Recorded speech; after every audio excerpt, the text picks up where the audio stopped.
Aborto legalizado na Argentina de maneira irrestrita.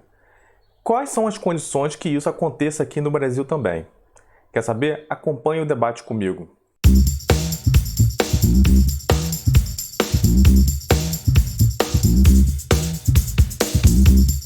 Olá, aqui é o professor Tiarão Borba. Peço já, inscreva-se no canal, dê o seu like e compartilhe o conhecimento do balanço crítico. Nos acompanhe também pelas redes sociais para sempre que tiver saindo um vídeo novo, você ficar ciente e acompanhar o debate aqui conosco. Legalização do aborto na Argentina de maneira irrestrita. Quer dizer, é uma pauta antiga do movimento feminista e já havia sido tentado no passado, barrado no Congresso e agora se efetivou como lei e política pública na Argentina. É uma pauta que partia da premissa que a mulher tem um direito amplo e restrito sobre o seu corpo de fazer o que bem entender com ele. Esse é o argumento principal. Passou na Argentina e já havia passado no Uruguai há uns anos atrás. Se eu não me engano, 5 ou 6 anos atrás. Quem quiser corrigir algum tipo de informação sobre essa, comente aqui embaixo, por favor. Enfim, e o que isso nos leva a pensar? Olha, 2 vizinhos nossos implementaram o aborto de uma maneira irrestrita. E será que essa experiência pode acontecer aqui no Brasil? Lembrando, o Brasil, nós temos uma legislação para o aborto, só que ele acontece sob circunstâncias bastante especiais. Por exemplo, em caso de estupro, é uma possibilidade, ou no outro momento, quando a gestante está em risco de vida, aí entra na justiça, tem uma liberação para que seja feito o procedimento no hospital. Então, são essas circunstâncias. No curto e médio prazo, seria possível realizar isso aqui no Brasil? Eu afirmo categoricamente que não. Ah, Tiarão, mas isso é uma concepção individual sua, é uma ideologia que você é a favor do aborto? Não. Eu estou analisando historicamente e socialmente a sociedade brasileira para dizer que, nesse momento, não é possível. Pode até se inserir o debate, e é isso que eu vou discutir mais à frente no vídeo, mas no Brasil não. Por quê?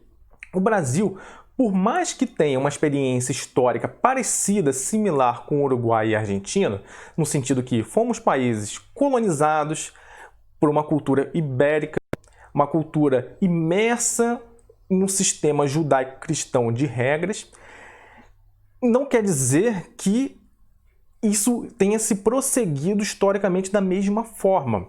No Brasil, o brasileiro vivencia a religiosidade, nós agimos sob a conduta desse referencial judaico-cristão muito mais do que na Argentina e no Uruguai. E outra coisa, os aspectos religiosos no Brasil interferem muito mais nas instituições que no Uruguai e na Argentina. Não quer dizer que isso não aconteça lá, mas isso acontece de maneira muito mais forte aqui no Brasil. Então, quando isso vai para a pauta do Congresso, para os políticos decidirem, isso vai acontecer. Lembrando, nós temos bancadas religiosas no Congresso Nacional. A gente tem que convencer uma ampla quantidade de deputados para que isso passe, para depois ir para o Senado. Então, a possibilidade disso no Brasil, nesse momento, eu acho muito, mas muito difícil. Eu não sou mãe de nada, não dá para saber se isso vai acontecer ou não, mas no longo prazo, tudo bem. E também a Argentina e o Uruguai, eles têm um apreço às instituições laicas e liberais, à defesa de liberdades individuais, muito mais forte que no Brasil. E isso acontece porque eles têm um passado de escolarização pública muito mais forte que no Brasil. Eles investiram maciçamente numa educação no início do século XX, coisa que o Brasil está fazendo agora, coisa de 30 anos para cá. Então, essa etapa educacional na Argentina, ela já se extravasou, então eles têm muito mais um apreço, que as instituições devem funcionar de uma determinada forma, que nós temos liberdades individuais, que as decisões públicas, de uma maneira laica, sem interferência religiosa, devem acontecer de maneira muito mais usual do que acontece aqui no Brasil. Então, por esses motivos, eu acredito que no Brasil não aconteça. Agora, como que isso pode inserir o debate aqui no Brasil? Nós não podemos transportar os argumentos que acontecem lá para o Brasil. A gente tem que pautar essa discussão do aborto irrestrito como uma política pública de uma maneira olhando a nossa história, as nossas peculiaridades sociais, para que esse tema avance e amadureça aqui no Brasil. É isso que eu quero tratar nesse momento do vídeo.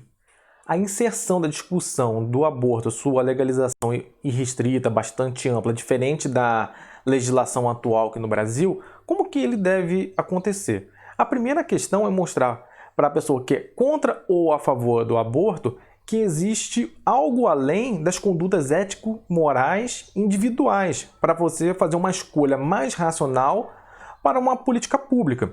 O que eu estou querendo dizer com isso? O que você pensa sobre a vida, nos seus preceitos religiosos, o que você foi ensinado culturalmente, isso não importa no debate, isso deve ser visto como uma coisa menor.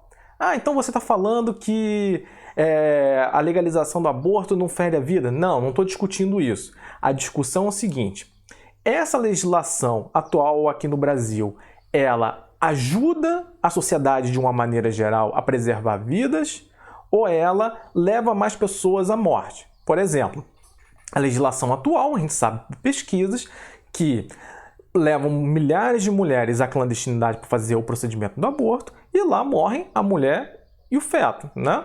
Então, esse é o ponto.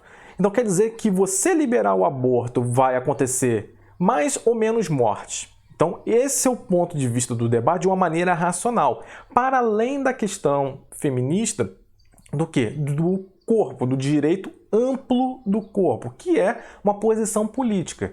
Então, eu estou trazendo para você o seguinte: é o debate do ponto de vista de um gestor público, de um político que vai tomar decisão para a integralidade da sociedade. Esse é o aspecto. Obviamente, a discussão do aborto ela não pode vir somente com só o procedimento. Existe uma série de outras políticas públicas que ajudam ou não o quê? Vamos dizer assim, uma identificação se a mulher deve optar pelo procedimento ou não. Se eu quero preservar a vida, eu também tenho que pensar o seguinte: não, eu tenho que fazer toda uma política para que a mulher, mesmo que ela esteja sugestionada a fazer o aborto, que ela faça a opção por não fazer.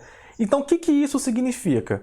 Que devem existir políticas públicas como educação sexual, como auxílios assistenciais para as classes mais vulneráveis, como um Bolsa Família ou um reforço desse tipo de programa social, para que elas, ao terem um filho, façam a opção pela vida, de terem um filho, tenham um amparo, né? Porque a gente sabe da realidade das classes vulneráveis, de mulheres solteiras que engravidaram, como que ela vai sustentar a criança? Por isso elas fazem a opção também pelo aborto. É uma questão, tudo bem que pode ser muito individualista, mas é uma questão de sobrevivência também. É muito fácil a gente, como classe média, ficar falando assim: elas fazem o procedimento porque querem sobreviver e não levam em consideração a vida da criança, não tem apreço à vida. Não é isso, né? Isso é uma discussão moralista.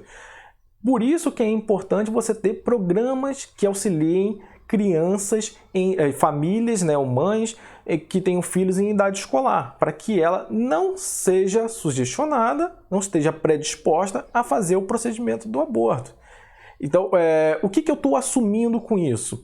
Que a gente não tem que discutir quando começa a vida. A gente pode até assumir previamente que a vida existe lá na concepção. A gente agrada tanto a religiosos, não tanto a feministas, mas a gente consegue inserir o debate dentro do aspecto cultural brasileiro, apontando para as pessoas o seguinte: olha, a gente está assumindo que a vida começa lá na concepção. Beleza.